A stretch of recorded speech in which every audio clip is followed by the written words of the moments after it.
King Banian. I'm chairman of the steering committee for the Minnesotans for Employee Freedom. I'd like to recognize my friend Phil Krinke, who is also a member of that steering committee. And I appreciate you all coming here. I came because I thought I would get to have a debate today. I like having debates. I'm a professor. I'm an academic. I'm also someone who's a member of a union. My campus is unionized. I choose to be part of that union. And I'd like to tell you a little bit about unions today. My family, growing up in New Hampshire, had worked on loading docks. There were lots of unions on loading docks. The Teamsters were there.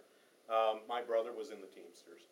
We have a family that has been, for a long time, active with unions. I am on the faculty senate, of which only union members can serve. So when I speak about unions, I don't wish to say that I dislike unions. Okay? I believe that unions serve a purpose in our country. However, I think it's important for us to note, and I wish we'd had the opportunity to debate, that this bill, card check bill as it's commonly referred to by people, but the Employee Free Choice Act, or I appreciate your amendment to the Employee Forced Choice Act, would be a bill that would have led, in essence, to a suppression of free speech. Free speech on the behalf of people who might wish to say, you know, joining a union has its benefits, but it also has some costs as well. So what this bill really does, it suppresses the ability of those who wish to point out the costs of unionization from being able to speak. And this, I believe, is, in fact, not just a free choice issue. It's not just a freedom to vote issue. It is, in fact, a free speech issue. And it's why I'm really involved in it, and why I believe it's very important. I do not understand why it is that the DFL believes that we should have an absence of free speech in the workplace. Let me express my pride in Senator George McGovern.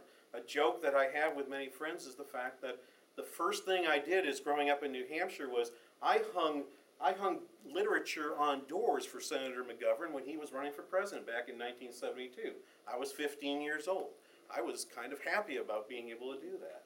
And for many years, I thought to myself, well, I'm looking at Senator McGovern and saying, well, I don't agree with many of the views he has. So how delightful it is for us to find out now that Senator McGovern agrees that suppressing free speech in a workplace is a bad idea. So in closing, I would like to say that this is a bill that is very dangerous for American workers. And I say that as someone who supports free speech, as someone that is a member of a union, and someone as an economist can also tell you that the effects of unions are mixed. They do have benefits, but they do have costs, and only an open and honest discussion of those benefits and costs between workers in a workplace is appropriate for the creation of a union in a workplace.